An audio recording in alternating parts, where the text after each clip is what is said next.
कुंज बिहारी। हरे कृष्णा कृष्ण कृष्णा हरे हरे, हरे राम राम राम हरे हरे। हरे कृष्णा कृष्ण कृष्ण हरे हरे, हरे राम राम राम हरे हरे। हरे कृष्णा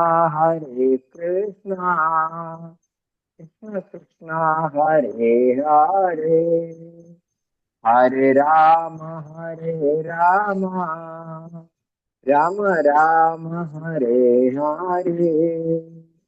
हरे कृष्णा कृष्ण कृष्ण कृष्ण हरे हरे, हरे राम राम राम हरे हरे। जय प्रभुपादा जय प्रभुपादा श्रील प्रभुपाद। जय गुरुदेवा जय गुरुदेवा, गुरुदेवा जय गुरुदेवा। ओम नमो भगवते वासुदेवाय, ओम नमो भगवते वासुदेवाय, ओम नमो भगवते वासुदेवाय। ओम अज्ञानतिमिरान्धस्य ज्ञानाञ्जनशलाकया चक्षुरुन्मिलितं येन तस्मै श्रीगुरवे नमः। श्रीचैतन्यमनोभीष्टं स्थापितं येन भूतले स्वयं रूपकदा मह्यं ददाति स्वपदान्तिकम्। वन्देऽहं श्रीगुरो श्रीयुतपदकमलं श्रीगुरून् वैष्णवांश्च श्रीरूपं सागरजातं सहगणरघुनाथान्वितं तं सजीवम् साद्वैतं सावधूतं परिजनसहितं कृष्णचैतन्यदेवं श्रीराधाकृष्णपादान् सहगणललिता श्रीविशाखान्वितांश्च। हे कृष्णकरुणा सिन्धो दीनबन्धो जगत्पते गोपेश गोपिकान्त राधाकान्त नमोऽस्तुते। तप्तकाञ्चन गौरांगी राधे वृन्दावनेश्वरी वृषभानुसुते देवी प्रणमामि हरिप्रिये। वाञ्छाकल्पतरुभ्यश्च कृपा सिन्धुभ्येव च पतितानां पावनेभ्यो वैष्णवेभ्यो नमो नमः। श्रीकृष्ण चैतन्य प्रभु नित्यानंद श्री अद्वैत गदाधर श्रीवासादि गौर भक्तवृंद। हरे कृष्ण कृष्ण कृष्ण हरे हरे, हरे राम राम राम हरे हरे। मूकं करोति वाचालं पंगुं लङ्घयते गिरिं, यत्कृपातमहं वन्दे श्रीगुरुं दीनतारिणं परमानन्दमाधवं श्रीचैतन्य ईश्वरं। हरि ओം തത്സത്. ഹരേ കൃഷ്ണ. ശ്രീമദ് ഭഗവത്ഗീത യഥാരൂപത്തിന്റെ പഠനവേദിയിലേക്ക് എല്ലാ ഭക്തജനങ്ങൾക്കും ഹാർദവമായ സ്വാഗതം. രാജവിദ്യ രാജഗുഹ്യയോഗം എന്ന 9ാം അധ്യായമാണ് നമ്മൾ ചർച്ച ചെയ്തു വരുന്നത്. 14ാമത്തെ ശ്ലോകമാണ് കഴിഞ്ഞ ക്ലാസ്സിൽ നമ്മൾ എടുത്തു നോക്കിയത്. ശ്ലോകം 15.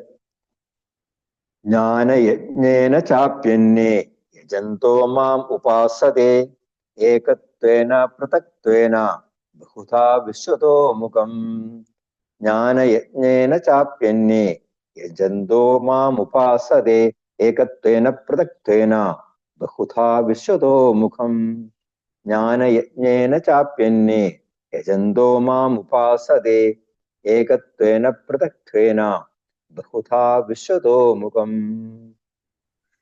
ഹരേ കൃഷ്ണ. നമോ ഭഗവതേ വാസുദേവായ. ജ്ഞാനയജ്ഞേന ചാപ്യന്യേ യജന്തോ മാം ഉപാസതേ ഏകത്വേന പൃഥക്ത്വേന ബഹുധാ വിശ്വതോ മുഖം. ഹരേ കൃഷ്ണ. ഹരേ കൃഷ്ണ ഹരേ കൃഷ്ണ. ജ്ഞാനയജ്ഞേന ചാപന്യേ യജന്തോ മാമുപാസത്തെ ഏകത്വേന പൃഥക്തേന ബഹുധാ വിശ്വതോ മുഖം. ഹരേ കൃഷ്ണ. ഹരേ കൃഷ്ണ പ്രഭു. ഹരേ കൃഷ്ണ. ഓം നമോ ഭഗവതേ വാസുദേവായ. ജ്ഞാനയജ്ഞേന ചാപന്യേ യജ്ജന്തോ മാമുപാസതേ ഏകത്വേന പൃഥക്തേന ബഹുധാ വിശ്വതോ മുഖം. ഹരേ കൃഷ്ണ. ഹരേ കൃഷ്ണ. ഓം നമോ ഭഗവതേ വാസുദേവായ. ജ്ഞാനയജ്ഞേന ചാപ്യന്യേ യജന്തോ മാമുപാസതേ ഏകത്വേന പൃഥക്തേന ബഹുധാ വിശ്വതോ മുഖം. ഹരേ കൃഷ്ണ പ്രഭു. ഹരേ കൃഷ്ണ പ്രഭു. ജ്ഞാനയജ്ഞേന ചാപന്യേ യജന്തോ മാം ഉപാസതേ ഏകത്വേന പൃഥക്ത്വേന ബഹുധാ വിശ്വതോ മുഖം. ഹരേ കൃഷ്ണ. ഹരേ കൃഷ്ണ. ശ്രീല പ്രഭുവാന്റെ വിവർത്തനവും ഭാവാർത്ഥവും. വിവർത്തനം: അപീച്ച തന്നെയുമല്ല, ജ്ഞാനയജ്ഞേന ജ്ഞാനാർജനം കൊണ്ട് യജന്തഹ യജ്ഞം ചെയ്യുന്ന അന്യേ വേറെ ചിലർ മാം സർവേശ്വരനായ എന്നെ ഏകത്വേന അദ്വിതീയനായും പൃഥക്ത്വേന ദ്വന്ദ്ഭാവത്തിലും ബഹുധ പലവിധത്തിലും വിശ്വതോമുഖം വിശ്വരൂപത്തിലും ഉപാസത്തെ ആരാധിക്കുന്നു. തന്നെയുമല്ല, ജ്ഞാനാർജനം കൊണ്ട് യജ്ഞം ചെയ്യുന്ന വേറെ ചിലർ സർവേശ്വരനായ എന്നെ അദ്വിതീയനായും ദ്വന്ദ്ഭാവത്തിലും പലവിധത്തിലും വിശ്വരൂപത്തിലും ആരാധിക്കുന്നു.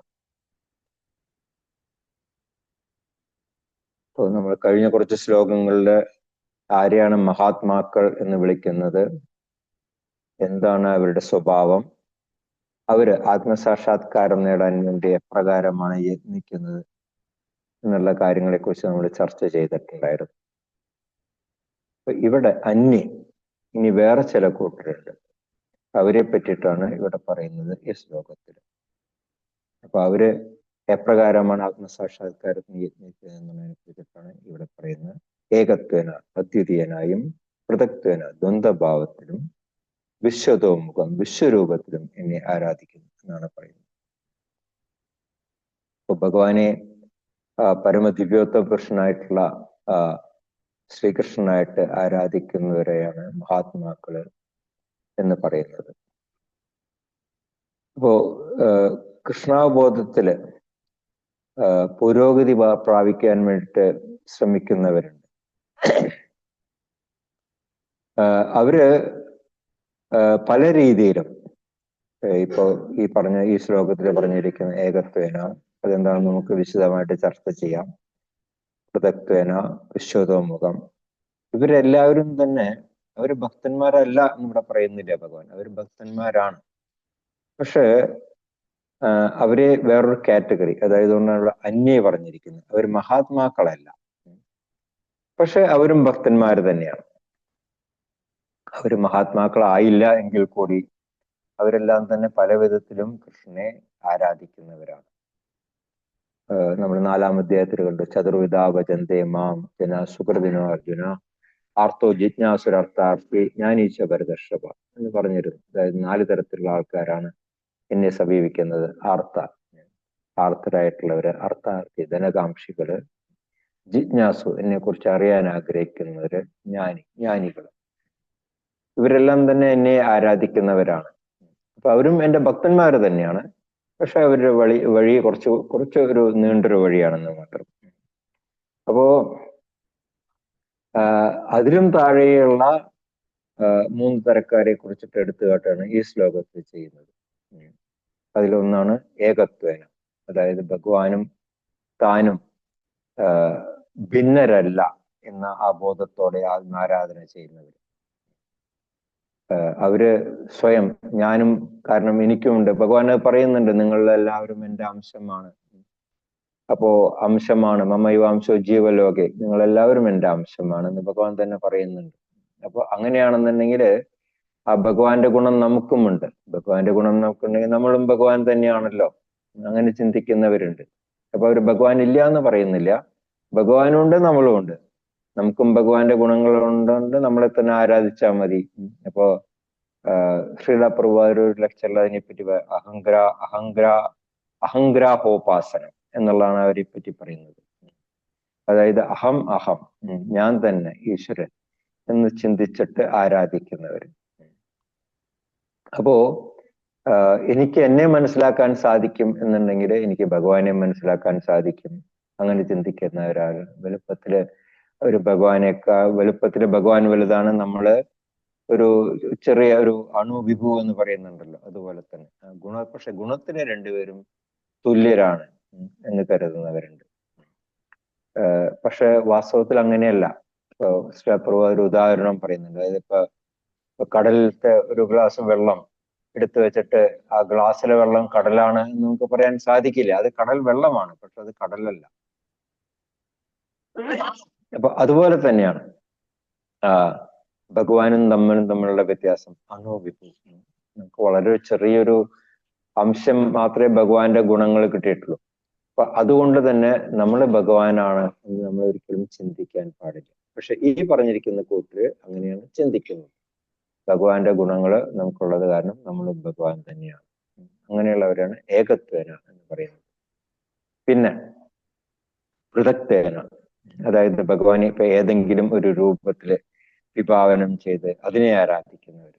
നമുക്കറിയാം ഇപ്പൊ പല സ്ഥലത്തും പല രീതിയിലുള്ള നമ്മളുടെ ഒന്നും വൈദിക ഗ്രന്ഥങ്ങളിൽ പറഞ്ഞിട്ടില്ലാത്ത പല പല ദേവന്മാരെ നമുക്ക് കാണാനായിട്ട് സാധിക്കും. അവരൊന്നും ഈ 33 കോടി ദേവതകളിൽ പെടുന്നവരല്ല. അതിലും ഉപരിയായിട്ട് പിന്നെയും ഒരുപാടുണ്ട്. അപ്പോ അങ്ങനെ ഏതെങ്കിലും ഒരു രൂപത്തിൽ വിഭാവനം ചെയ്തിട്ട് അങ്ങനെയുള്ള ആ രൂപത്തിനെ ആരാധിക്കുന്നവര് ഭഗവാൻ എല്ലായിടത്തുമുണ്ട്. ആ ഭഗവാന്റെ ശക്തിയും ഭഗവാനും ഭിന്നരല്ല. ഇപ്പോ സൂര്യനും സൂര്യപ്രകാശവും പോലെ. ഇപ്പോ സൂര്യപ്രകാശം എന്ന് പറയുന്നത് അത് എവിടെ നിന്ന് വരുന്നതാണ്? സൂര്യനിൽ നിന്ന് വരുന്നതാണ്. പക്ഷെ സൂര്യപ്രകാശം സൂര്യനല്ല. പക്ഷെ ഈ കൂട്ടര് ഭഗവാന്റെ ശക്തിയെ ഭഗവാനായിട്ട് ആരാധിക്കുന്നവരുണ്ട്. അപ്പോ ഇവരുടെ ഫിലോസഫി വെച്ച് നോക്കുമ്പോൾ ഈ പ്രപഞ്ചത്തിൽ കാണുന്നതെല്ലാം തന്നെ ഭഗവാനാണ്. അവരെയാണ് ഈ ബ്രഹ്മവാദികൾ എന്ന് പറയുന്നത്, ബ്രഹ്മത്തെ ആരാധിക്കുന്നവര്. പക്ഷെ ശ്രീല പ്രഭുപാദർ പറയുന്നു നമ്മൾ ഈ ചിന്താഗതിയിൽ നിന്ന് ഉയരണം. സൂര്യപ്രകാശത്തെ പഠിച്ചതുകൊണ്ട് നമുക്ക് സൂര്യനെ പറ്റി പഠിച്ചു എന്ന് നമുക്ക് പറയാനായിട്ട് സാധിക്കില്ല. അപ്പോ അത് രണ്ടാമത്തെ കൂട്ടർ പൃഥക്വേന. പിന്നെ വിശ്വതോമുഖം, അതായത് ആ ഭഗവാന്റെ ആ വിശ്വരൂപത്തിനെ ആരാധിക്കുന്നവർ. ഉദാഹരണത്തിന് ഇപ്പൊ പുരുഷ സൂക്തത്തില് പറയുന്നുണ്ട്. അതായത് ഭഗവാന്റെ വിവിധ അവയവങ്ങളെ കുറിച്ചിട്ട് പുരുഷ സൂക്തത്തിൽ വർണ്ണിക്കുന്നുണ്ട്. ഭഗവാന്റെ 2 കണ്ണുകളാണ് സൂര്യനും ചന്ദ്രനും. അതുപോലെ ബ്രാഹ്മണര് ഭഗവാന്റെ മനസ്സിൽ നിന്നാണ് വരുന്നത്. അങ്ങനെ പറയുന്നുണ്ട് ഈ മറ്റേ പുരുഷ സൂക്തത്തില്. അപ്പോ ആ ഭഗവാന്റെ വിശ്വരൂപം, അങ്ങനെ ആ ഭഗവാന്റെ വിശ്വരൂപത്തിനെ പറ്റിയിട്ട് വിചാരിച്ചുകൊണ്ട് ആ വിശ്വരൂപത്തിനെ ആരാധിക്കുന്നവർ. ഇപ്പൊ പർവ്വതങ്ങൾ ഭഗവാന്റെ അസ്ഥികളാണ്. അതുപോലെ തന്നെ ഈ മരങ്ങളും പുല്ലും ഒക്കെ ഭഗവാന്റെ ശരീരത്തിലെ രോമങ്ങള്, സമുദ്രം എന്ന് പറയുന്ന ഭഗവാന്റെ നാഭി, ഉപരിലോകങ്ങള് ഭഗവാന്റെ ശിരസ്, അധോലോകങ്ങള് ഭഗവാന്റെ തൃപ്പാദങ്ങള്. അപ്പൊ അങ്ങനെ വർണ്ണിച്ചു പോകുന്നുണ്ട്. അപ്പൊ അങ്ങനെ ഈ 3 തരത്തിലുള്ള നിരാകാരവാദികളുണ്ട്. അതായത് ഏകത്വേന, പൃഥക്വേന, വിശ്വതോമുഖം. അപ്പൊ ഇവരെല്ലാം തന്നെ പൊതുവെ എണ്ണത്തിന് കൂടുതലാണ്. ഭഗവാന്റെ ഭക്തന്മാരെക്കാൾ വളരെ വളരെ കൂടുതലാണ് ഈ പറഞ്ഞിരിക്കുന്ന ഈ അന്യേ എന്ന് പറയുന്ന കാറ്റഗറിയിൽ വരുന്നവര്. ഇപ്പൊ ഒരു തരത്തിൽ ഇവരെല്ലാം ചെയ്യുന്നത് ഈശ്വരാരാധന തന്നെയാണ്. പക്ഷെ അവര് ചെയ്യുന്നത് വേണ്ട രീതിയിലല്ല എന്നുള്ളതാണ് ഇവിടെ പറയുന്നത്. അതായത് ഇപ്പോ നമ്മളെല്ലാവരും ഭഗവാന്റെ അംശമാണ്. അതുപോലെ തന്നെ ആത്മാവ്, പരമാത്മാവ് എന്നുള്ള ബോധം ഒക്കെ ഇവർക്കുണ്ട്. അതുപോലെ തന്നെ ഈ രണ്ടാമത്തെ വിഭാഗത്തിൽപ്പെടുന്ന ഒരു ബ്രഹ്മവാദികള്, അവര് ദേവോപാസകരാണ്. ഏതു രൂപവും ഭഗവാന്റെ രൂപമാണെന്ന് സങ്കല്പിച്ചിട്ട് ഭഗവാനെ ആരാധിക്കുന്നവരാണ്. പിന്നെ ഭഗവാന്റെ വിശ്വരൂപത്തെ ആരാധിക്കുന്നത്. ഈ 3 കൂട്ടരും തന്നെ ഭക്തന്മാര് തന്നെയാണ് എന്നുണ്ടെങ്കിലും അവര് മഹാത്മാക്കള് എന്ന് പറയുന്ന ആ വിഭാഗത്തിൽ പെടില്ല എന്നുള്ളതാണ് ഇവിടെ ഭഗവാൻ പറയുന്ന ഈ ശ്ലോകത്തിൽ. അപ്പോ ഇവരെല്ലാം തന്നെ ഭഗവാൻ ഭക്തന്മാരുടെ കാറ്റഗറിയിൽ പെടുത്തുന്നുണ്ട്. പക്ഷെ അവര് മഹാത്മാക്കളായിട്ട് കണക്കാക്കിയിട്ടില്ല. ഇപ്പോ നമുക്കിപ്പോ ഭഗവാന്റെ സമീപത്തേക്ക് എത്താനായിട്ട് നമുക്ക് പല വഴിക്കും നമുക്ക് സഞ്ചരിക്കാനായിട്ട് സാധിക്കും. പക്ഷെ യഥാർത്ഥത്തിലുള്ള വഴി എന്താണ് എന്നുള്ളത് നമ്മൾ ആധ്യാത്മിക ഗുരുവിൽ നിന്ന് അല്ലെങ്കിൽ ഭക്തന്മാരിൽ നിന്ന് മനസ്സിലാക്കിയിട്ട് ആ വഴിക്ക് സഞ്ചരിക്കുന്നതാണ് യഥാർത്ഥത്തിലുള്ള ആത്മസാക്ഷാത്കാരം നേടാനുള്ള വഴി എന്നുള്ളതാണ് ശ്രീരാ പ്രഭുവാര് ഈ ശ്ലോകത്തിന്റെ ഭാവാർത്ഥത്തില് പറയുന്നത്. ഇനി അടുത്ത ശ്ലോകങ്ങളിൽ എപ്രകാരമാണ് നമുക്ക് വിശ്വരൂപത്തിനെ സാക്ഷാത്കരിക്കാൻ സാധിക്കുന്നതിനെ പറ്റിയിട്ടാണ് ഭഗവാൻ പറയുന്നത്. 16 മുതൽ 19 വരെയുള്ള ശ്ലോകങ്ങളുടെ ശ്ലോകം 16. അഹം ക്രതുരഹം യജ്ഞഃ സ്വദാഹമഹം ഔഷധം മന്ത്രോഹമഹമേവാജ്യം അഹമഗ്നിരഹം ഹുതം. അഹം ക്രതുരഹം യജ്ഞഃ സ്വദാഹമഹം ഔഷധം മന്ത്രോഹമഹമേവാജ്യം അഹമഗ്നിരഹം ഹുതം. അഹം ക്രതുരഹം യജ്ഞഃ സ്വദാഹമഹം ഔഷധം മന്ത്രോഹമഹമേവാജ്യം അഹമഗ്നിരഹം ഹുതം.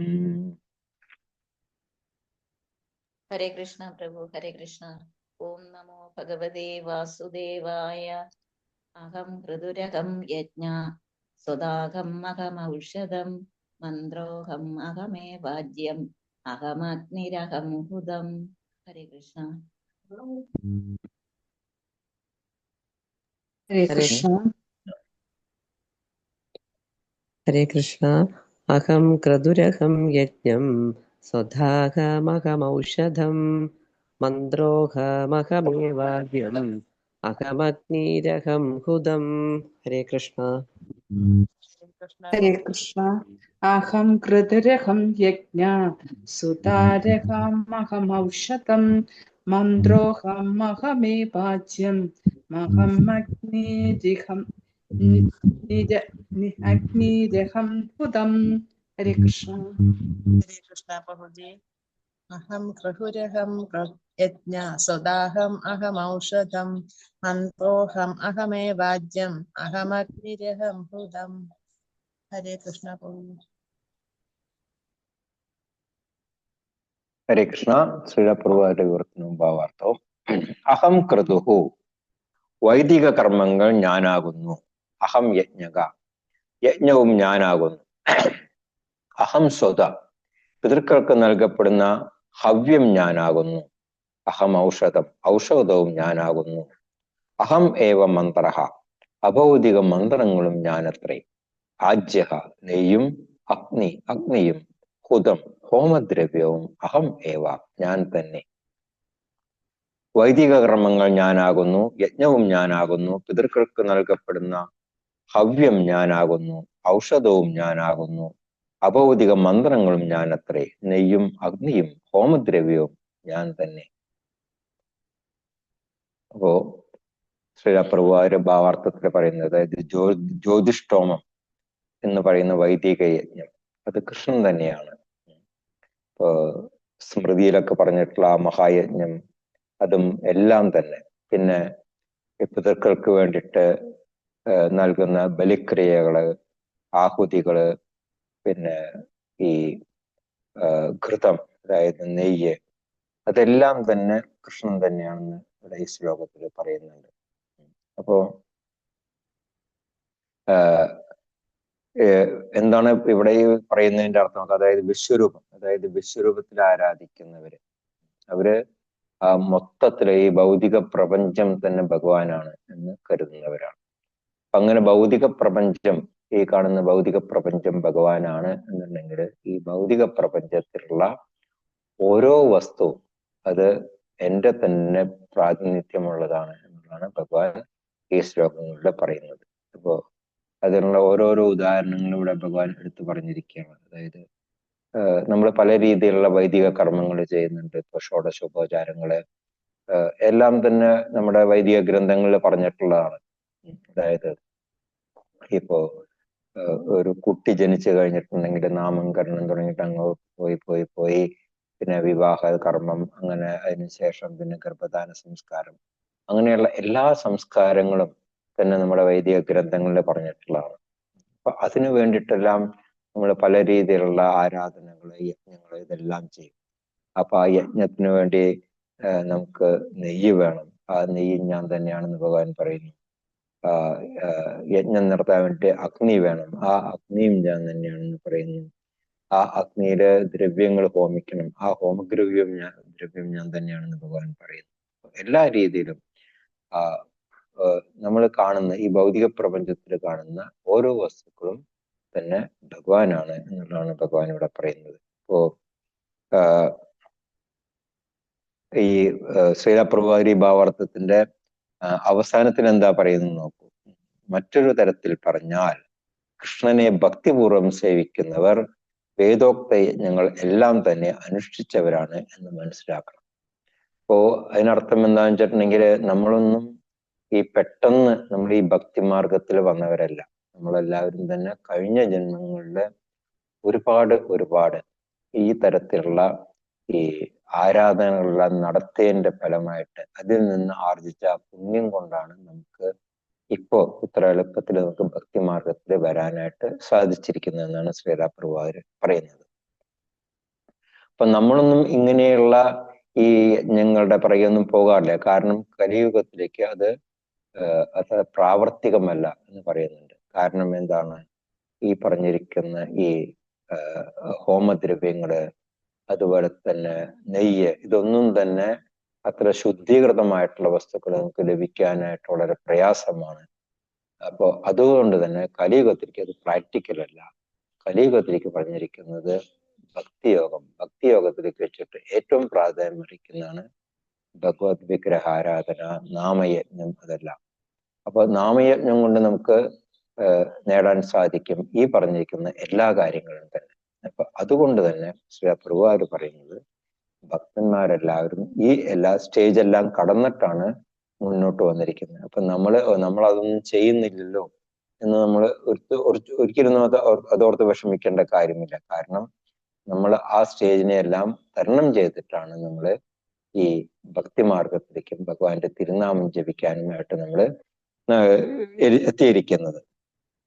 കാരണം ഈ നാമസങ്കീർത്തനം എന്ന് പറയുന്നത് അത്രയും പ്രാധാന്യം അർഹിക്കുന്നത്. ഇപ്പൊ നമുക്കറിയാൻ പറ്റി പാഞ്ഞാളിലൊക്കെ യജ്ഞം ചെയ്തിട്ട് അവർ മഴ പെയ്യിക്കാറുണ്ട്. പണ്ടൊക്കെ നടന്നിട്ടുള്ളതാണ് അത്. ഈ അടുത്ത കാലത്ത് ഈ 2000 വർഷത്തിലൊക്കെ പാഞ്ഞാളില് അവര് യജ്ഞം നടത്തിയിട്ട് ആ യജ്ഞം നടന്ന ഏരിയയിൽ മഴ പെയ്യുണ്ടായിട്ടുണ്ട്.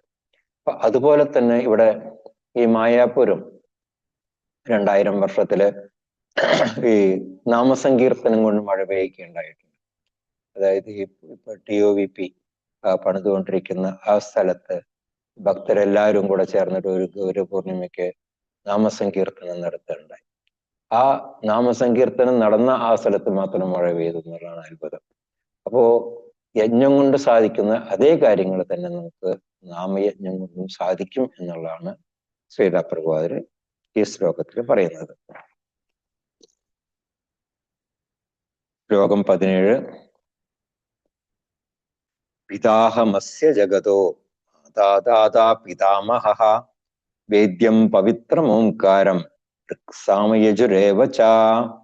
പിതാഹമസ്യ ജഗതോ മാതാദാതാ പിതാമഹഃ വേദ്യം പവിത്രമോംകാരം സാമയജുരേവ ച. പിതാഹമസ്യ ജഗതോ മാതാദാതാ പിതാമഹഃ വേദ്യം പവിത്രമോംകാരം സാമയജുരേവ ച.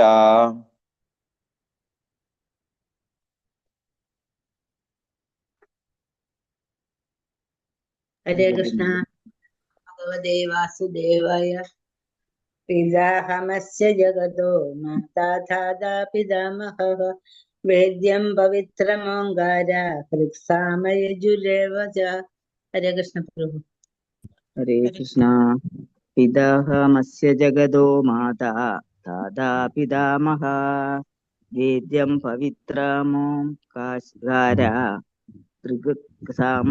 സാമയജുരേവ ജ. ഹരേ കൃഷ്ണ പ്രഭു. ഹരേ കൃഷ്ണ.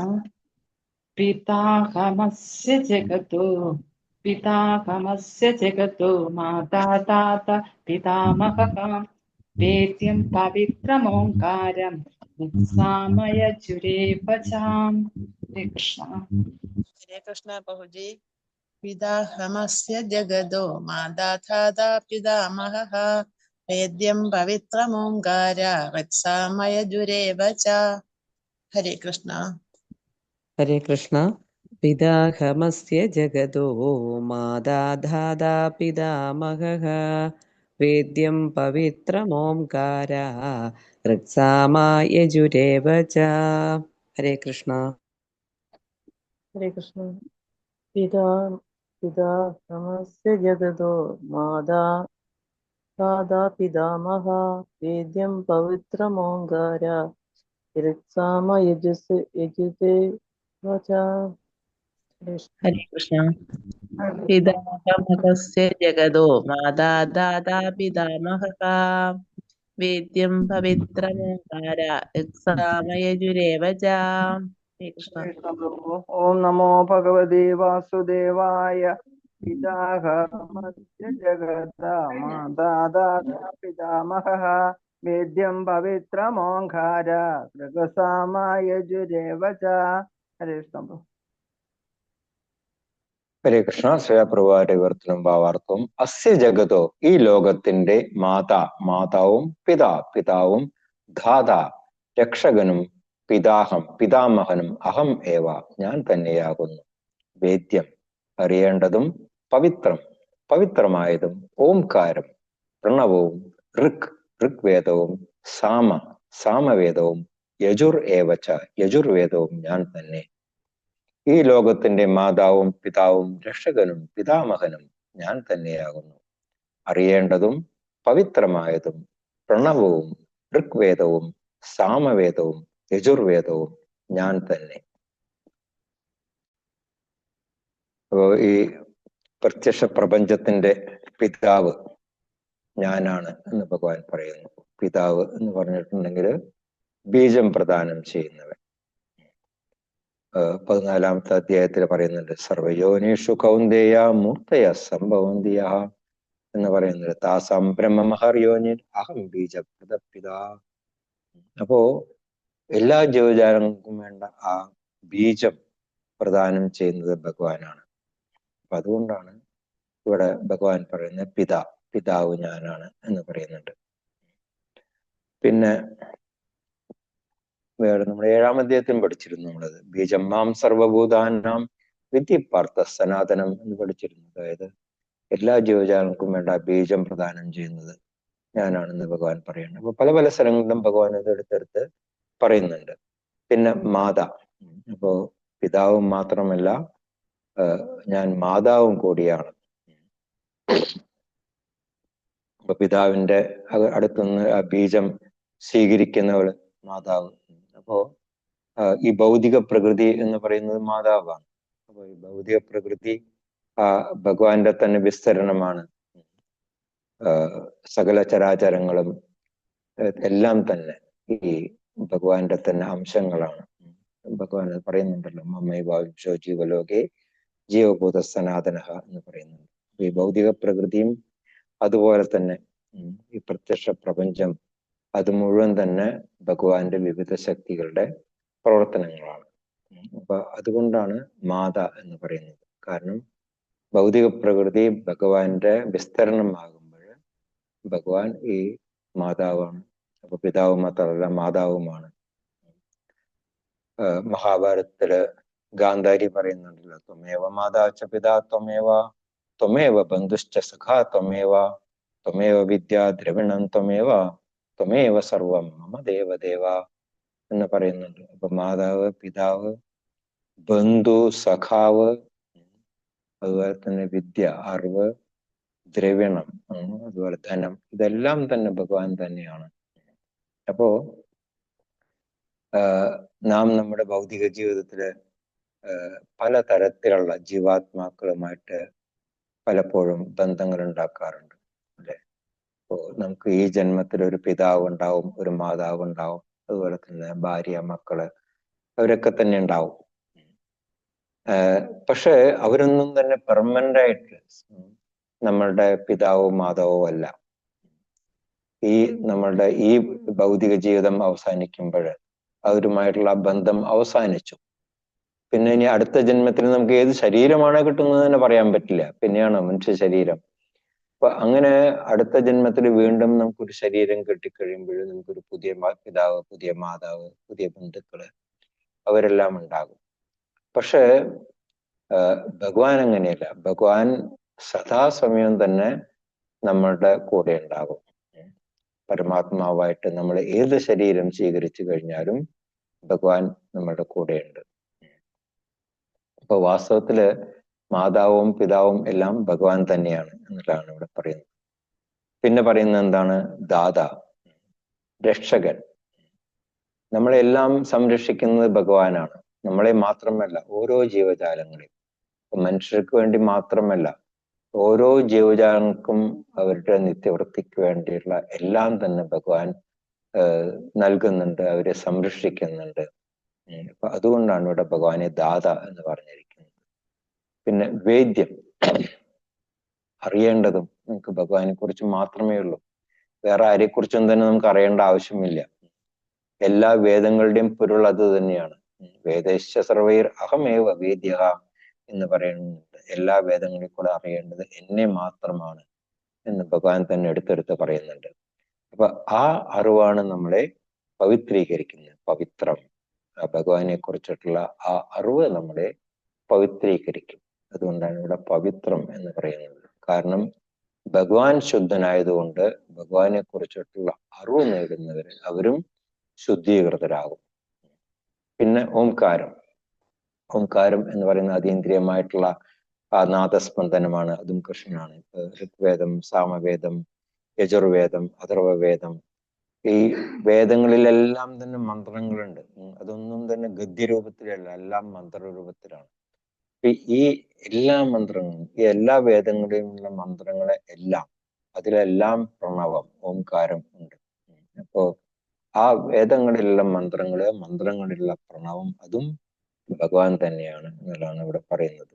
അപ്പോ അങ്ങനെയുള്ള ഭഗവാനെ കുറിച്ചിട്ട് നമ്മൾ കേൾക്കുക, ഭഗവാനെ പ്രകീർത്തിക്കുക, അതെല്ലാം നമ്മളെ പവിത്രീകരിക്കാനായിട്ട് സഹായിക്കുന്ന കാര്യങ്ങളാണ്. ശൃണ്വതാം സ്വഗത കൃഷ്ണ പുണ്യശ്രവണ കീർത്തന എന്ന് ഭാഗവത്തിൽ പറയുന്നുണ്ട്. ഹൃദയന്തസ്തവ്യഭദ്രാണി വിധുനോദി സുഹൃത്ത. നമ്മുടെ ആ ഹൃദയത്തിലുള്ള എല്ലാ അഭദ്രങ്ങളും, എല്ലാ മാലിന്യങ്ങളും ആ ഭഗവാന്റെ തിരുനാമങ്ങൾ പ്രകീർത്തിക്കുന്നതിലൂടെ അതെല്ലാം ഇല്ലാതാകും എന്ന് പറയുന്നുണ്ട്.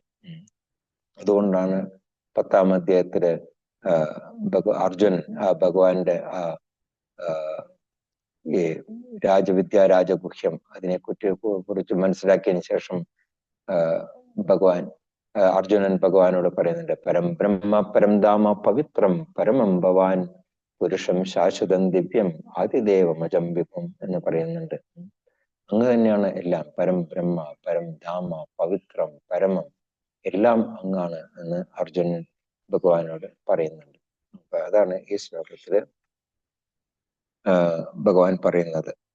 ഇനി കൂടുതൽ എന്താണ് പറയുന്നത് നോക്കാം വിശ്വരൂപത്തിനെ പറ്റിയിട്ട്. ശ്ലോകം 18. ഗതിർഭർത്താപ്യതു പ്രഭു സാക്ഷി നിവാസ ശരണം സുഹൃത് പ്രഭവ പ്രളയസ്ഥാനം നിധാനം ബീജമവ്യയം. ഗതിർഭർത്താ പ്രഭു സാക്ഷി നിവാസ ശരണം സുഹൃത് പ്രഭവ പ്രളയസ്ഥാനം നിധാനം ബീജമവ്യയം. ഗതിർഭർത്താ പ്രഭു സാക്ഷി നിവാസ ശരണം സുഹൃത് പ്രഭവ പ്രളയസ്ഥാനം നിധാനം ബീജമവ്യയം. ഹരേ കൃഷ്ണ. ഹരേ കൃഷ്ണ. ഗതിർഭർത്താ പ്രഭു സാക്ഷി നിവാസ ശരണം സുഹൃത് പ്രഭവ പ്രളയസ്ഥാനം നിധാനം ബീജമവ്യയം. ഹരേ കൃഷ്ണ. ഹരേ കൃഷ്ണ. ഗതിർഭർത്താ പ്രഭു സാക്ഷി നിവാസാ ശരണം സുഹൃത് പ്രഭവ പ്രളയസ്ഥാനം നിധാനം ബീജമവ്യയം. ഹരേ കൃഷ്ണ. ഹരേ കൃഷ്ണ. ഗതിർഭർത്താ പ്രഭും സാക്ഷി നിവാസാ ശരണം സുഹൃത് പ്രഭവ പ്രളയസ്ഥാനം നിധാനം ബീജമവ്യയം. ഹരേ കൃഷ്ണ. ഹരേ കൃഷ്ണ. ഗതിർഭർത്ത പ്രഭു സാക്ഷി നിവാസ ശരണം സുഹൃത് പ്രഭവ പ്രളയസ്ഥാനം നിദാനം ബീജമവ്യയം. ഹരേ കൃഷ്ണ. ഹരേ കൃഷ്ണ പ്രഭുജി. യതിർഭർത്ത പ്രഭു സാക്ഷി നിവാസ ശരണം സുഹൃത് പ്രഭവ പ്രളയസ്ഥാനം നിധാനം ബീജമവ്യയം. ഹരേ കൃഷ്ണ. ഹരേ കൃഷ്ണ പ്രഭു. ഗതിർഭക്ത പ്രഭു സാക്ഷി നിവാസ ശരണം സുഹൃത് പ്രഭവ പ്രളയസ്ഥാനം നിധാനം ബീജം അവ്യയം. ഹരേ കൃഷ്ണ.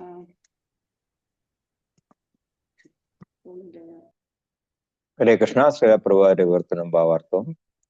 ഗതി ലക്ഷ്യവും, ഭർത്ത ഭരണകർത്താവും, പ്രഭു പ്രഭുവും, സാക്ഷി സാക്ഷിയും, നിവാസ ആശ്രയസ്ഥാനവും, ശരണം ശരണവും, സുഹൃത്ത് ഉറ്റമിത്രവും, പ്രഭവ സൃഷ്ടിയും, പ്രളയ സംഹാരവും, സ്ഥാനം അടിസ്ഥാനവും, നിധാനം എല്ലാറ്റിന്റെയും വിശ്രമസ്ഥാനവും, അവ്യയം ബീജം ശാശ്വതമായ ബീജവും ഞാൻ തന്നെ. ലക്ഷ്യവും ഭരണകർത്താവും പ്രഭുവും സാക്ഷിയും ആശ്രയസ്ഥാനവും ശരണവും ഉറ്റമിത്രവും ഞാനാകുന്നു. സൃഷ്ടിയും സംഹാരവും അടിസ്ഥാനവും എല്ലാറ്റിന്റെയും വിശ്രമസ്ഥാനവും ശാശ്വതമായ ബീജവും ഞാൻ തന്നെ. ഗതി ഭർത്ത. ഗതി എന്ന് പറഞ്ഞിട്ടുണ്ടെങ്കിൽ എന്താണ്? പ്രാപ്യസ്ഥാനം. ആത്യന്തികമായിട്ടുള്ള പ്രാപ്യസ്ഥാനം ഭഗവാൻ കൃഷ്ണനാണ് എന്നുള്ളതാണ് വാസ്തവം. പക്ഷെ പല മനുഷ്യരും അത് അറിയുന്നില്ല. ഭഗവാന്റെ അടുത്തെത്താനായിട്ടുള്ള പല പല വഴികളും വൈദിക ഗ്രന്ഥങ്ങൾ നൽകിയിട്ട് പോലും മനുഷ്യര് അത് വേണ്ട രീതിയിൽ മനസ്സിലാക്കിയിട്ട് മുന്നോട്ട് പോകാനായിട്ട് ശ്രമിക്കുന്നില്ല. പകരം അവര് മറ്റുള്ള ദേവന്മാരെ ആരാധിച്ചിട്ട് അവർക്ക് വിധിച്ചിട്ടുള്ള ആ കർമ്മങ്ങൾ അനുഷ്ഠിച്ചിട്ട് ഉപരിലോകങ്ങളിലേക്ക് പോകാനായിട്ട് ശ്രമിക്കുന്ന നമുക്ക് ഭഗവത്ഗീതയിൽ നമുക്ക് അറിയാനായിട്ട് സാധിക്കും. ഇപ്പോ ചന്ദ്രനെ ആരാധിക്കുന്നവർ ചന്ദ്രലോകത്ത് പോകും, ഇന്ദ്രനെ ആരാധിക്കുന്നവർ ഇന്ദ്രലോകത്തിൽ പോകും, സൂര്യനെ ആരാധിക്കുന്നവർ സൂര്യലോകത്തിൽ പോകും, പിതൃക്കളെ ആരാധിക്കുന്ന മഹർലോകത്തിൽ പോകും. അങ്ങനെ നമ്മൾ ഇതെല്ലാം നമ്മൾ വായിച്ചിട്ടുണ്ട്. നമ്മുടെ ഈ അധ്യായത്തിൽ തന്നെ വരുന്നുണ്ട്. യാന്തി ദേവപ്രദാദേവാൻ പിതൃയാന്തി പിതൃവൃതാഹ. അതായത് നമ്മള് ദേവന്മാരെ ആരാധിക്കുന്നവര് ഭഗവാൻ ദേവന്മാരുടെ ലോകത്തിൽ പോകും, പിന്നെ പിതൃക്കളെ ആരാധിക്കുന്നവര് പിതൃക്കളുടെ ലോകത്ത് പോകും, പിന്നെ ഭൂതാനി യാന്തി ഭൂതപ്രേതാദികളെ ആരാധിക്കുന്നവര് ഭൂതപ്രേതാദികളുടെ ലോകത്ത് പോകും എന്ന് പറയുന്നുണ്ട് ഒരു ശ്ലോകത്തിൽ. നമ്മൾ മുന്നോട്ട് പോകുമ്പോൾ കാണാനായിട്ട് സാധിക്കും. അപ്പൊ അങ്ങനെ മറ്റുള്ള ദേവന്മാരെ ഉപാസിക്കുന്നവര് ഉണ്ട്. പക്ഷെ ഇവിടെ പറയുന്നത് എന്താണ്? ഗതിഹി. എല്ലാവരുടെയും ലക്ഷ്യസ്ഥാനം എന്ന് പറയുന്നത് വാസ്തവത്തിൽ ഞാനാണ് എന്ന് പറയുന്നുണ്ട്. പിന്നെ ഭർത്ത, അതായത് ഭരണകർത്താവ്. ഇപ്പൊ നമുക്കറിയാം ഒരു അഡ്മിനിസ്ട്രേറ്റീവ് സിസ്റ്റം, അതായത് ഇപ്പൊ ഒരു വലിയൊരു കോർപ്പറേറ്റ് കമ്പനി അല്ലെങ്കിൽ ഒരു ഓഫീസൊക്കെ ഉണ്ടെന്നുണ്ടെങ്കിൽ അവിടെ ഒരു മാനേജർ ഉണ്ടാവും. ആ മാനേജർ അതായത് അസിസ്റ്റന്റ് മാനേജർ ഉണ്ടാവും, പിന്നെ സീനിയർ ക്ലർക്ക് ഉണ്ടാവും, ജൂനിയർ ക്ലർക്ക് ഉണ്ടാവും, പ്യൂൺ ഉണ്ടാവും. അങ്ങനെ പല പല തസ്തികകളും കാണും. അപ്പൊ അതുപോലെ തന്നെ നമ്മളുടെ ഈ ഭൗതിക പ്രപഞ്ചത്തിന്റെ ഈ സൃഷ്ടിയിലും ഏറ്റവും പ്രധാനമായിട്ടുള്ള ഭരണകർത്താവ് അത് ഭഗവാൻ തന്നെയാണ്. മറ്റുള്ള എല്ലാ ദേവന്മാരും ഭഗവാന്റെ തന്നെ അംശങ്ങളാണ്. അതുപോലെ തന്നെ ഭഗവാന്റെ ഈ അഡ്മിനിസ്ട്രേറ്റീവ് സിസ്റ്റത്തിൽ ഭഗവാനെ സഹായിക്കാൻ വേണ്ടിയിട്ടാണ് അവരെല്ലാം പ്രവർത്തിക്കുന്നത് എന്നുള്ളത് നമുക്കറിയാം. അപ്പൊ അതുകൊണ്ടാണ് ഇവിടെ ഭർത്ത എന്ന് പറയുന്നത്. ഭരണകർത്താവ് ഭഗവാൻ തന്നെയാണ് പറയുന്നത്. പിന്നെ പ്രഭു, എല്ലാവരുടെയും നാഥൻ ഭഗവാൻ തന്നെയാണ്. അപ്പൊ അതുകൊണ്ടാണ് ശ്രീപ്രഭുവാരുടെ പേരെന്താണ്? പ്രഭുപാദർ. എന്തുകൊണ്ടാണ്? ഭഗവാന്റെ തൃപ്പാദത്തില് ശരണം പ്രാപിച്ചിരിക്കുന്നതുകൊണ്ട് ശ്രീപ്രഭുവാര് പ്രഭുപാദർ എന്ന് പറയുന്നു. അപ്പൊ പ്രഭു എന്ന് പറയുന്നത് ഭഗവാനാണ്. പക്ഷെ നാം തന്നെ ഭഗവാൻ ആണ് എന്ന് കരുതുന്ന ഏകത്വേന അവര് ചെയ്യുന്നത് എന്താണ്? അവരെ തന്നെ ആരാധിക്കും. നമ്മളൊക്കെ എന്ത് ചെയ്യും? നമ്മളിപ്പോ നമ്മളുടെ പൂന്തോട്ടത്തിൽ പൂവുണ്ടെങ്കിൽ നമ്മളത് പറിച്ചിട്ട് മാല കെട്ടിയിട്ട് നമ്മളത് ഭഗവാന്റെ വിഗ്രഹത്തിൽ ചാർത്തും. അതേസമയം ഈ നമ്മൾ തന്നെ ഭഗവാനാണ് എന്ന് ധരിക്കുന്നവർ അവരെന്ത് ചെയ്യും? പൂ പറിച്ചിട്ട് മാല ഉണ്ടാക്കിയിട്ട് അത് അവരുടെ തന്നെ കഴുത്തിലിടും. അപ്പോ അത് യഥാർത്ഥത്തിലുള്ള വഴിയല്ല. അപ്പോ അതുകൊണ്ടാണ് ഇവിടെ പറയുന്നത് പ്രഭു എന്ന് പറഞ്ഞിട്ടുണ്ടെങ്കിൽ അത് ഒരേ ഒരു പ്രഭുവേ ഉള്ളൂ. ഇപ്പൊ നമ്മുടെ ഗൗഡിയ മഠങ്ങളിലൊക്കെ പോയി കഴിഞ്ഞാൽ നമുക്ക് അറിയാം, നമ്മൾ പരസ്പരം അങ്ങോട്ടും ഇങ്ങോട്ടും പ്രഭു എന്ന് അവിടെ വിളിക്കാൻ പാടില്ല. അവര് പറയുന്ന പ്രഭു എന്ന് പറയുന്ന ഒരാളേ ഉള്ളൂ, ഭഗവാൻ മാത്രം. നമ്മളെല്ലാം തന്നെ ഭഗവാന്റെ സേവകരാണ്. നമുക്ക് ആ പ്രഭു എന്നുള്ള സ്ഥാനത്തില് വാസ്തവത്തില് യോഗ്യരല്ല എന്നുള്ളതാണ് ഗൗഡിയ മഠക്കാര് പറയുന്നത്. പക്ഷെ ശ്രീ പ്രഭുവാരുടെ കാരുണ്യം കൊണ്ട് നമ്മളെല്ലാം ഈ പ്രഭുക്കന്മാര്, മാതാജിമാര് എന്നുള്ള പേരുകളിൽ നമ്മൾ അറിയപ്പെടുന്നുണ്ട്. പിന്നെ സാക്ഷി, സർവഭൂത ഹൃദയസ്ഥനായിട്ടുള്ള ആ ഭഗവാൻ കൃഷ്ണൻ, അദ്ദേഹം എല്ലാത്തിനും സാക്ഷിയാണ്. മുണ്ടകോപനിഷത്തിലൊക്കെ നമ്മളത് നേരത്തെ വായിച്ചിരുന്നു. അതായത് ഒരേ വൃക്ഷത്തിലേക്കുന്ന രണ്ട് പക്ഷികൾ, അതിലെ ആത്മാവ് എന്ന് പറയുന്നത് ആ വൃക്ഷത്തിലെ പഴം കൊത്തി തിന്നുന്ന വ്യഗ്രതയിലാണ്. അതേസമയം പരമാത്മാവ് എന്ന് പറയുന്ന സാക്ഷി മറ്റേ പക്ഷി കൊത്തി തിന്നുന്നതിനെ നോക്കിക്കൊണ്ടിരിക്കുകയാണ് നമ്മൾ കണ്ടു. അപ്പോ സാക്ഷി, ഭഗവാൻ എല്ലാത്തിനും സാക്ഷിയാണ്. എന്തുകൊണ്ടാണ്? ഭഗവാൻ പരമാത്മാവായിട്ട് നമ്മുടെ എല്ലാവരുടെയും ഹൃദയത്തിൽ വസിക്കുന്നുണ്ട്. ഈശ്വര സർവഭൂതാനാം ഹൃദയശേ അർജുന തിഷ്ഠതി, സർവഭൂതങ്ങളുടെയും ഹൃദയത്തില് ഞാൻ വസിക്കുന്നുണ്ട് എന്ന് ഭഗവാൻ അർജുനനോട് പറയുന്നുണ്ട്. അപ്പോ നമ്മുടെ ഓരോ പ്രവൃത്തിയും അദ്ദേഹം വീക്ഷിക്കുന്നുണ്ട്. പക്ഷെ നമ്മളത് മറന്നുപോകും. നമ്മൾ പലപ്പോഴും നമുക്ക് എന്തെങ്കിലും ഒരു കഷ്ടപ്പാട് വരുമ്പോ, നമ്മൾ ഭക്തരായിരുന്നിട്ട് പോലും നമുക്ക് പലപ്പോഴും കഷ്ടപ്പാടുകൾ വരാറുണ്ട്. അപ്പോഴൊക്കെ നമ്മൾ ചിന്തിക്കുന്നത് എന്താണ്? നമ്മൾ ഈ ഭക്തി മാർഗത്തിൽ വന്നിട്ടും നമുക്ക് ഇങ്ങനെയുള്ള കഷ്ടതകൾ എന്തുകൊണ്ടാണ് അനുഭവിക്കേണ്ടി വന്നത് എന്നുള്ളതായിരിക്കും നമ്മളുടെ ചിന്ത. പക്ഷേ നമ്മളുടെ കഴിഞ്ഞ ജന്മങ്ങളിൽ നമ്മൾ എന്തൊക്കെ ചെയ്തു അത് നമ്മൾ മറന്നു പോവുകയാണ് ചെയ്യുന്നത്. പക്ഷെ ആ നമ്മളുടെ കർമ്മങ്ങൾക്കെല്ലാം ഒരു സാക്ഷി ഉണ്ടായിരുന്നു ഭഗവാൻ. അപ്പോ അദ്ദേഹം അതൊന്നും അങ്ങനെ മറക്കില്ല, അദ്ദേഹത്തിന് അതെല്ലാം ഓർമ്മയുണ്ട്.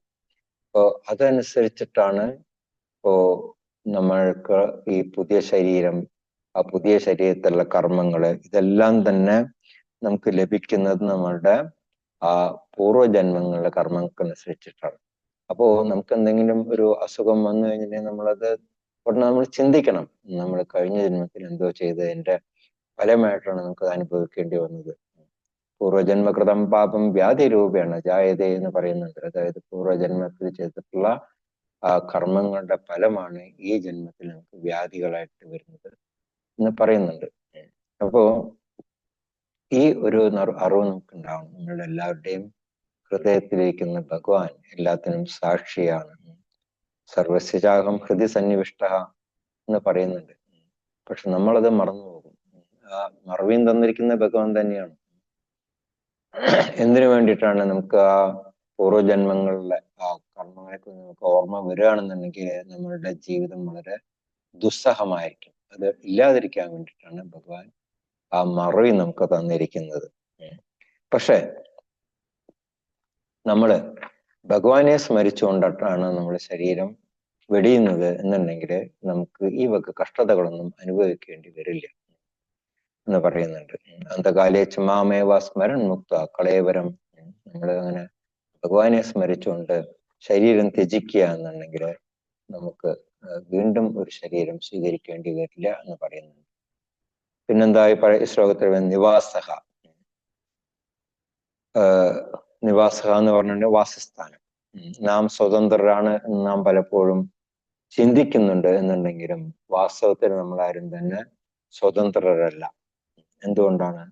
ഭഗവാൻ നമ്മളുടെ മുകളിൽ ഒരു കടിഞ്ഞാണിട്ടുണ്ട്. നമുക്ക് ആ ഫ്രീ വില്ല് തന്നിട്ടുണ്ട് എന്നുണ്ടെങ്കിലും ഒരു കടിഞ്ഞാൺ നമ്മുടെ മുകളിലുണ്ട്. അതുകൊണ്ടാണ് ഭഗവാൻ പറയുന്നത് നിവാസഹ, നമ്മളുടെ എല്ലാം തന്നെ വാസസ്ഥാനം ഭഗവാനാണ് എന്ന് പറയുന്നത്. ഇപ്പൊ ഭൂമിയുണ്ട്, ആകാശത്തിന് കീഴെ. അപ്പൊ ഭൂമി, ആകാശം ഉണ്ട്. പിന്നെ ഈ ഭൂമിയുടെയും ആകാശത്തിന്റെയും ഇടയിൽ നമ്മുടെ ജീവജാലങ്ങളുണ്ട്. അപ്പോ ഈ ഭൂമി, ആപോ, അനലോ, വായു, ഖം, ഈ പറഞ്ഞിരിക്കുന്ന പഞ്ചഭൂതങ്ങള്, ഇതെല്ലാം തന്നെ ഭഗവാന്റെ തന്നെ ഭൗതികമായിട്ടുള്ള ശക്തികളാണ്.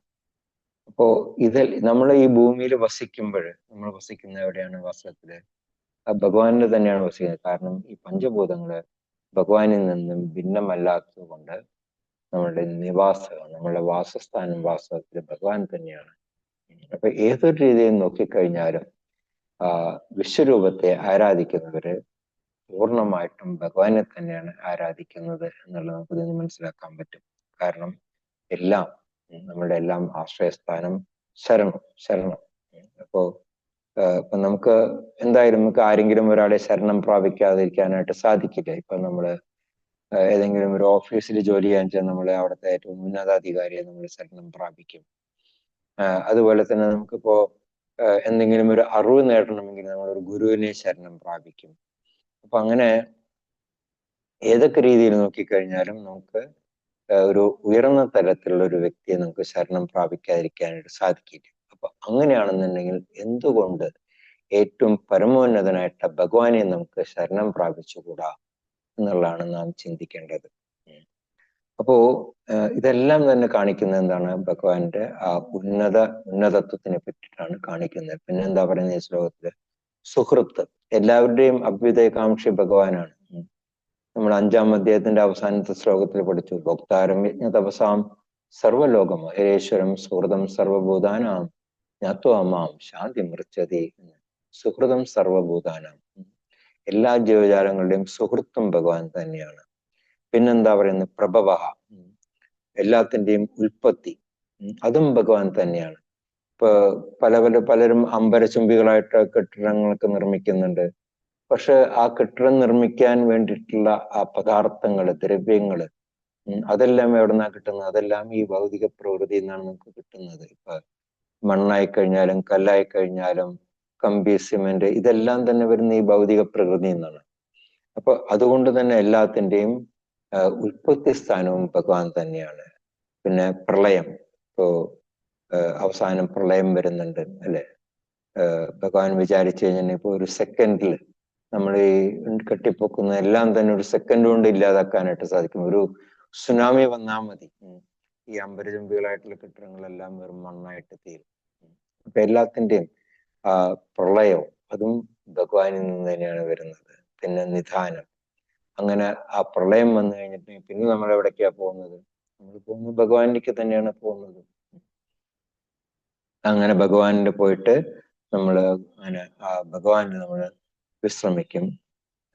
പിന്നെന്താ പറയുന്ന അടുത്തത്? അവ്യയം ബീജം. ആ അവ്യയമായിട്ടുള്ള ബീജം, അതും ഭഗവാൻ തന്നെയാണ്. കാരണം പ്രളയത്തിന് ശേഷം വീണ്ടും സൃഷ്ടി തുടങ്ങുമ്പോൾ ഈ പറയുന്ന എല്ലാ ജീവജാലങ്ങളും വീണ്ടും ഭഗവാനിൽ നിന്ന് തന്നെയാണ് ഉത്ഭവിക്കുന്നത്. അപ്പൊ അതുകൊണ്ടാണ് പറയുന്നത് അവ്യയം ബീജം. അങ്ങനെ ഏതൊരു രീതിയിൽ നോക്കിക്കഴിഞ്ഞാലും എല്ലാത്തിൻ്റെയും നിദാനം ഭഗവാൻ തന്നെയാണ് എന്നുള്ളതാണ് പറയുന്നത്.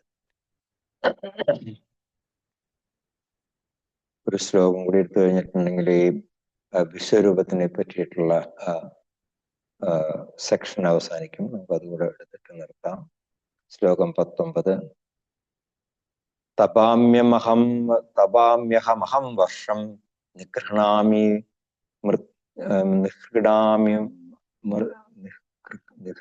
ഉത്സൃജാമി ച അമൃതം ചൈവ മൃത്യുശ്ച സദശശ്ചാഹമർജുന. തപാമ്യഹമഹം വർഷം നിഗൃഹ്ണാമി ഉത്സൃജാമി ച അമൃതം ചൈവ മൃത്യുശ്ച സദശശ്ചാഹമർജുന. തപാമ്യഹമഹം വർഷം നിഗൃഹ്ണാമി ഉത്സൃജാമി ച അമൃതം ചൈവ മൃത്യുശ്ച സദശശ്ചാഹമർജുന.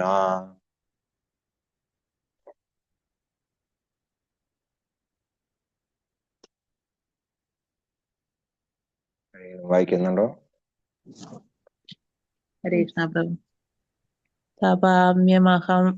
തപാമ്യഹമഹം വർഷം നിഗൃഹ്ണാമൃത്യുസൃജാമി ച അമൃതം ചൈവ മൃത്യുശ്ച സദസച്ചാഹമർജുന. ഹരേ കൃഷ്ണ. ഹരേ കൃഷ്ണ പ്രഭു. ഹരേ കൃഷ്ണ പ്രഭു.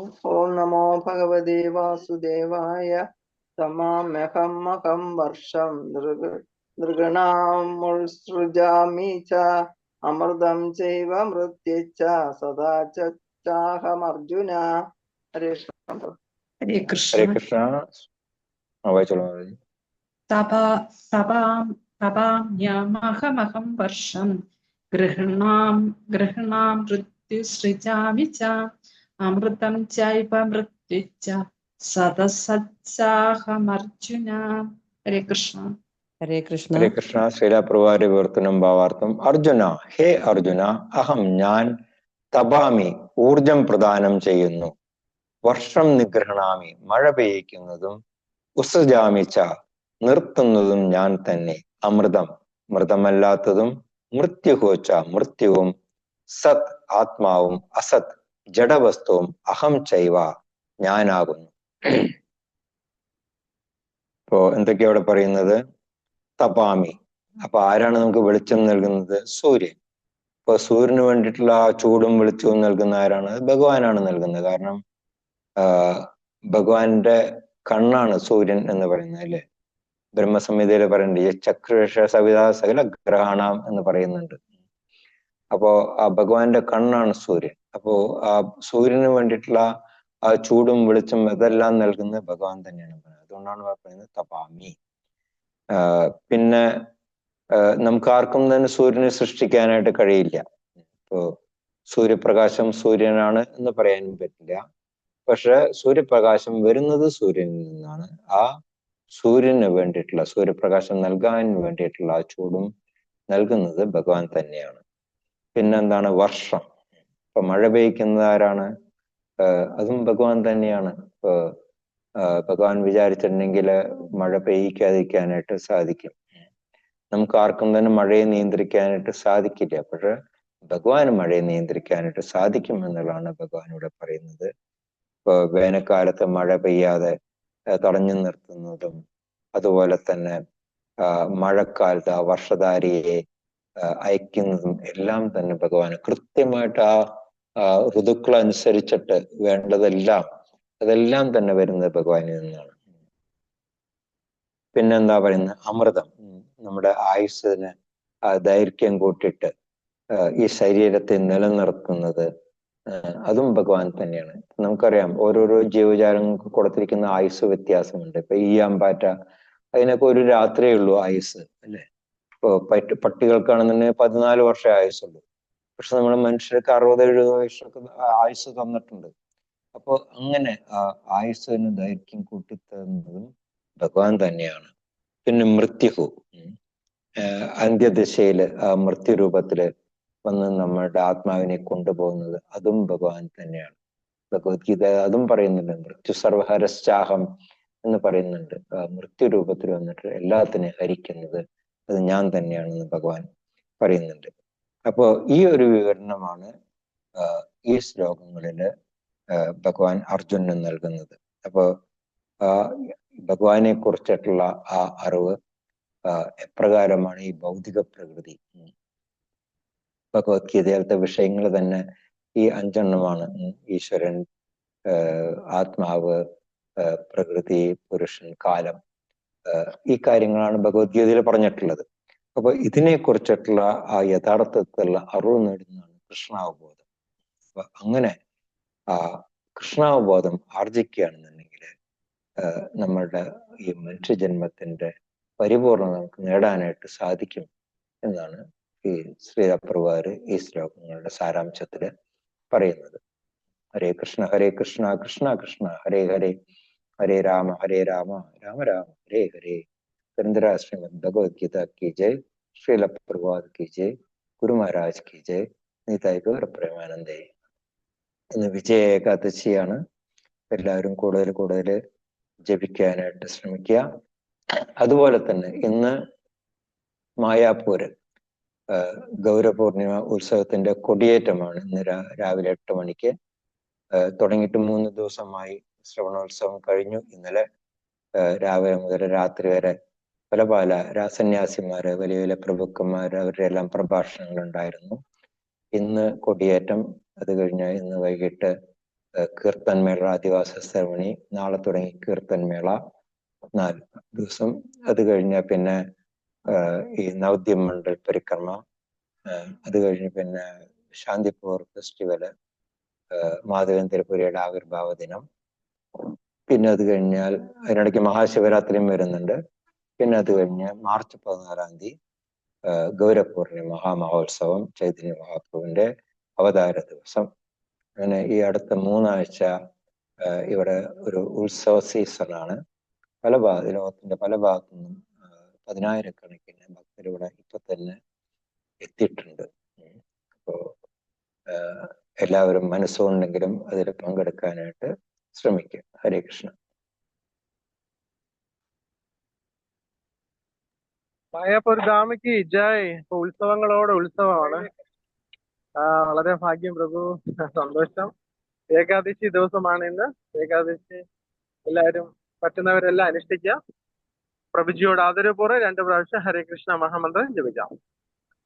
ഹരേ കൃഷ്ണ ഹരേ കൃഷ്ണ കൃഷ്ണ കൃഷ്ണ ഹരേ ഹരേ, രാമ ഹരേ രാമ രാമ രാമ ഹരേ ഹരേ, കൃഷ്ണ ഹരേ കൃഷ്ണ കൃഷ്ണ കൃഷ്ണ ഹരേ ഹരേ, ഹരേ രാമ രാമ രാമ കൽപതരുഭ്യശ്ച കൃപാ സിന്ധുഭ്യൈവ ച പതിതാനാം പാവനേഭ്യോ വൈഷ്ണവേഭ്യോ